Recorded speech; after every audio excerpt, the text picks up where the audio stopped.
Hindi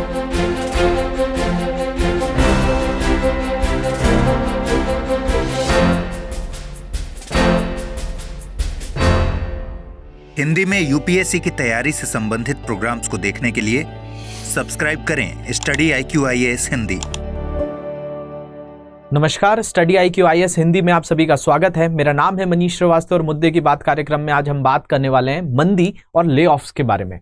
lay off जो एक ऐसी चीज होती है कि कंपनी जब अपने एम्प्लॉयज को फायर करने लगती है, निकालने लगती है, तो उस चीज को ले ऑफ कहा जाता है। मतलब ऐसा बहुत सारी कंपनियों ने किया। जैसा आपने सुना है कि एलन मस्क ने जब से ट्विटर संभाला है बहुत सारे लोगों की फायरिंग हो रही है।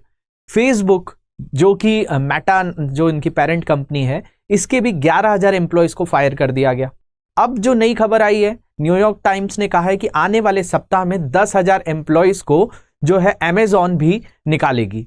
तो ये ऐसी क्यों चीज हो रही है? क्या पूरी तरह से ये मंदी का दौर जो है आ रहा है बाजार में, रिसेशन की तरफ हम बढ़ रहे हैं? ये और इन कंपनीज के साथ जो बड़ी बड़ी बिग टेक कंपनीज हैं, बिग टेक कंपनीज का मतलब है ये बहुत ज्यादा टेक्नोलॉजी बेस्ड हैं, और इनके अंदर ये फायरिंग क्यों हो रही है, इसके कारण हमको जानेंगे और आखिरी तक आपको समझने आएगा कि भाई किस तरीके से हम इसको भारत के अंतर्गत भी देख सकते हैं। भारत के अंतर्गत इससे क्या क्या प्रभाव पड़ेगा और जो वैश्विक स्तर है, ग्लोबल लेवल पे है, उस पर भी क्या किया जाएगा। तो ये जब अमेजन की तरफ से ये खबर आई, क्योंकि अमेजन ने अभी तक ऐसा कभी भी ले ऑफ नहीं किया, और भी भारत की छोटी छोटी कंपनियों में आपने सुना होगा कि भाई ले ऑफ हुए हैं, लेकिन अमेजन का नाम कभी नहीं आया। लेकिन न्यूयॉर्क टाइम्स ने यह कंफर्म किया है कि आने वाले सप्ताह में अमेजॉन भी अपने 10,000 एम्प्लॉयज को फायर करेगी। वैसे अमेजॉन की तरफ से अभी कोई भी आधिकारिक घोषणा नहीं की गई है। हम इस चीज को समझेंगे कि भाई ऐसा क्यों हो रहा है।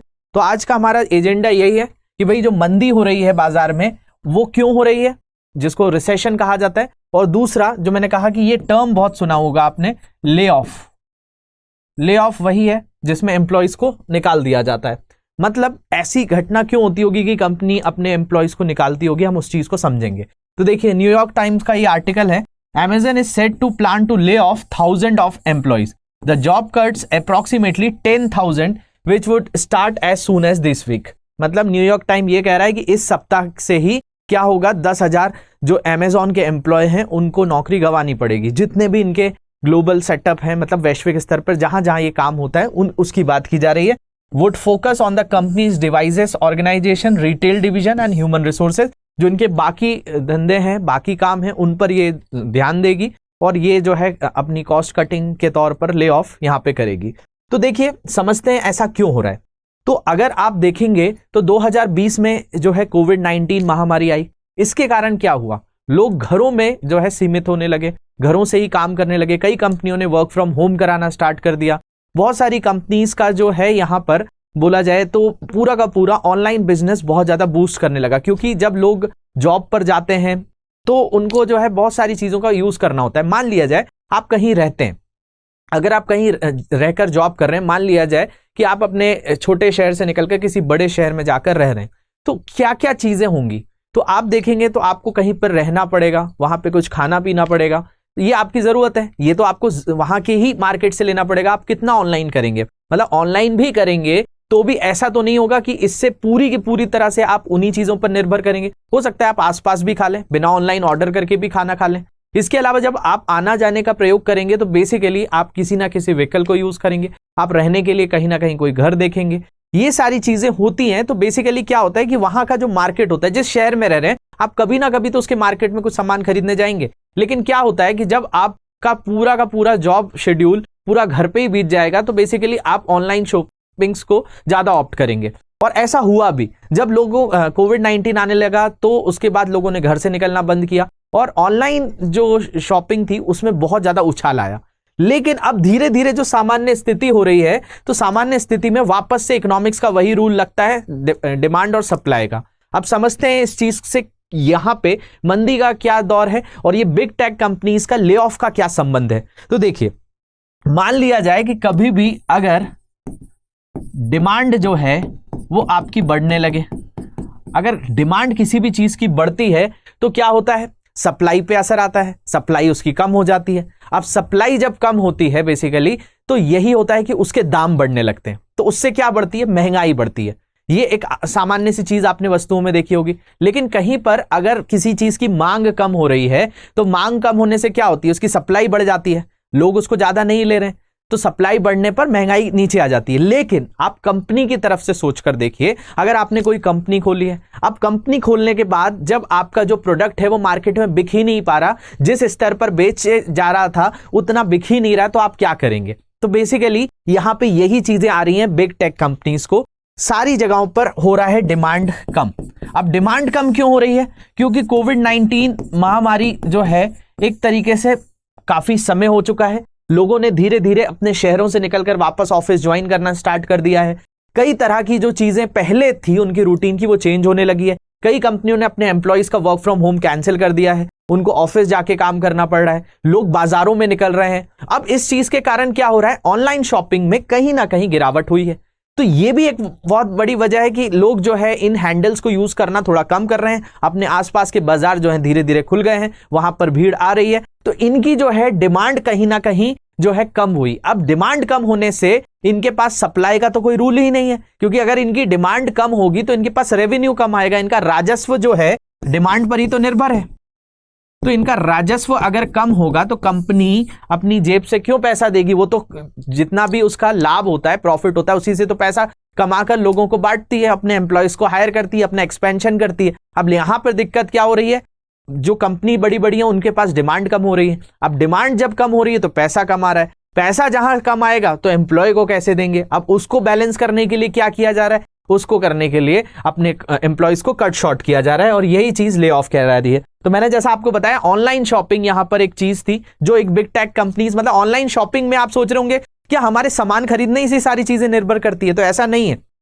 आप जिस वेबसाइट से सामान खरीद रहे हैं उसको सर्वर को मेंटेन करने के लिए, उस पर कितना ट्रैफिक आ रहा है उस चीज को मेंटेन करने के लिए, ये सारी चीजों पर भी तो पूरा का पूरा ऑनलाइन जो टेक्निकल वर्ल्ड है वो डिपेंडेंट है। आप कितना समय उस पर बिता रहे हैं ये भी तो निर्भर करता है। तो अगर आप ज्यादा समय है किसी वेबसाइट पे, ज्यादा ट्रैफिक आ रहा है, तो उसके लिए ज्यादा इंजीनियर्स चाहिए होंगे, ज्यादा टेक्निकल सपोर्ट चाहिए होगा, उतना ही ज्यादा जो है उनको मैन पावर चाहिए होगा। लेकिन अगर कहीं डिमांड कम हो रही है तो उससे धीरे धीरे सारी चीजों पर असर पड़ता है। तो इसका एक बहुत बड़ा असर जो है वो आपका जो ऑफलाइन मार्केट है, जो बाजारों में जो भीड़ है, वो उसको भी बताया जा रहा है कि इसके कारण, क्योंकि भारत भी एक बहुत बड़ा मार्केट है और साथ साथ अगर हम पूरे विश्व भर में देखें तो ये चीज जो है अब धीरे धीरे सामान्य की ओर सब बढ़ रहे हैं। तो सामान्य की तरफ बढ़ रहे हैं, तो जो बीच में 2020 के बाद जो ये कंपनियों ने मोटा रकम कमाई है, अपना एक्सपेंशन किया है, उस पर असर आ रहा है। अब उन चीजों के असर आने के साथ साथ ये सारी चीजें हो रही हैं कि इसकी जो बलि है वो वहां के एम्प्लॉयज को चुकानी पड़ रही है। और ये जो है एक कंपनी नहीं, बहुत सारी कंपनियों में हुआ। जैसे कि यहां पर हम ट्विटर की भी बात करेंगे। जब से एलन मस्क ने ट्विटर खरीदा है, उन्होंने उसको क्या किया, उन्होंने पहले, वो एक पब्लिक लिस्टिंग कंपनी हुआ करती थी, पब्लिक लिस्टेड मतलब न्यूयॉर्क स्टॉक एक्सचेंज में वो लिस्टेड थी, उन्होंने उससे वहां से हटा दिया। अब वो प्राइवेट कंपनी हो गई है। अब उसके पास फंडिंग किसी भी तरीके से नहीं आ रही। जैसे शेयर मार्केट में कोई कंपनी होती है तो लोग उस पर क्या होता है, पैसे लगाते रहते हैं, लेकिन अगर वो पब्लिक लिस्टेड कंपनी होती है तो यूएसए में वो काफी पारदर्शिता होती है, ट्रांसपेरेंसी होती है कि उनको सारी चीजें करनी होती है। लेकिन जब से एलन मस्क ने उसको खरीदा है तो उसके बाद ट्रांसपेरेंसी कम हुई है, प्राइवेट कंपनी हो गई है, उनका रेवेन्यू, राजस्व में काफी गिरावट आई। कई कंपनियों ने अपने ऐड लगाना उस पर बंद कर दिए। अब इन कंपनियों पे जो पूरा का पूरा पैसा कमाना है कि आपके ट्वीट करने से किसी को पैसा नहीं मिल रहा है। अगर आपने 4 ट्वीट कर दिए, 10 ट्वीट कर दिए, किसी ने 100 ट्वीट भी कर दिए, तो उस कंपनी को फायदा क्या हुआ? उस कंपनी का बिजनेस मॉडल यह है कि लोग उनकी जो है वेबसाइट पर आए, उनके प्लेटफॉर्म पर आए और वहां पर ऐड लगवाएं अपने, और उनको उसके लिए पैसा दें। लेकिन कई कंपनियां पीछे हट गई, जैसे ऑडी जैसी कंपनियां थी, और भी बहुत सारी कंपनी थी जो उनमें ऐड लगाना बंद कर रही है। तो अब उनको कॉस्ट कटिंग करनी पड़ रही, तो लोगों को फायरिंग की जा रही है, उनके कई तरह की फैसिलिटीज को बंद किया जा रहा है। तो ये सारी कंपनियों में चल रहा है, मेटा में भी चल रहा है, जो फेसबुक ने 11,000 एम्प्लॉयज को निकाला, और अमेजन के आने के बाद ये काफी चर्चाओं में हुआ, क्योंकि अमेजन ने अभी तक कभी भी ऐसी इस तरह की बड़े ले ऑफ्स की चर्चा करी ही नहीं, और ना कभी कोई ले ऑफ हुआ। तो ये जो है इसके कारण काफी चीजें हुई हैं। अब अमेजन में एक और चीज बोली जा रही है, जो इनका प्रोडक्ट है एलेक्सा, जो उपकरण बनाते हैं, इसकी भी डिमांड धीरे धीरे मार्केट में कम हुई है। तो इसके कारण जो इसमें लोग इन्वॉल्व हैं इस पूरी टेक्नोलॉजी को बनाने में, उनमें भी बहुत सारे लोग जो फायर हो रहे होंगे वो इस टेक्नोलॉजी से बिलोंग करते होंगे। ये चीज भी बताई गई है। ट्विटर का मैंने आपको बताया ही कि एलन मस्क के बाद भी ये चीज हुई है, और बताया जा रहा है कि मेटा ने भी 11,000 एम्प्लॉयज को फायर किया है। मार्क जकरबर्ग इसके वो है। इसके अलावा एप्पल की बात करें तो आप सोच रहे होंगे क्या एप्पल में भी फायरिंग चालू हुई है? तो एप्पल में फायरिंग तो चालू नहीं हुई है, लेकिन इन्होंने जो हायरिंग, क्योंकि हर कंपनी में दो चीजें चलती रहती हैं, कुछ लोग नए लोग जुड़ते रहते हैं और पुराने कई ऐसे लोग होते हैं जिनको कंपनी निकाल देती है, कई बार कंपनी को वो छोड़कर चले जाते हैं। तो एप्पल में भी ये देखा जा रहा है कि जिस गति से हायरिंग होती थी, जिस तरीके से एम्प्लॉयज की भर्ती होती थी, उनमें उसको भी स्लो कर दिया गया है। तो यहां पर फायरिंग तो नहीं हो रही है, लोगों को ले ऑफ तो नहीं किया जा रहा है, लेकिन जो हायरिंग हो रही है उस हायरिंग की जो दर है वो भी धीमी हो गई है। तो ये कहीं ना कहीं पूरे एक वैश्विक स्तर पर रिसेशन, मंदी का जो है एक दौर आता हुआ नजर आ रहा है। इस पर आप लोगों की क्या राय है कमेंट सेक्शन में मुझे जरूर बताइएगा। इसके अलावा कोई भी डाउट्स हैं तो इन सोशल मीडिया हैंडल पे जुड़ सकते हैं, लेक्चर की पीडीएफ यहां से डाउनलोड करेंगे। और भी कोई तरह के डाउट्स होंगे तो कमेंट सेक्शन में मुझे जरूर बताएंगे। Thank you very much for watching this, have a great day.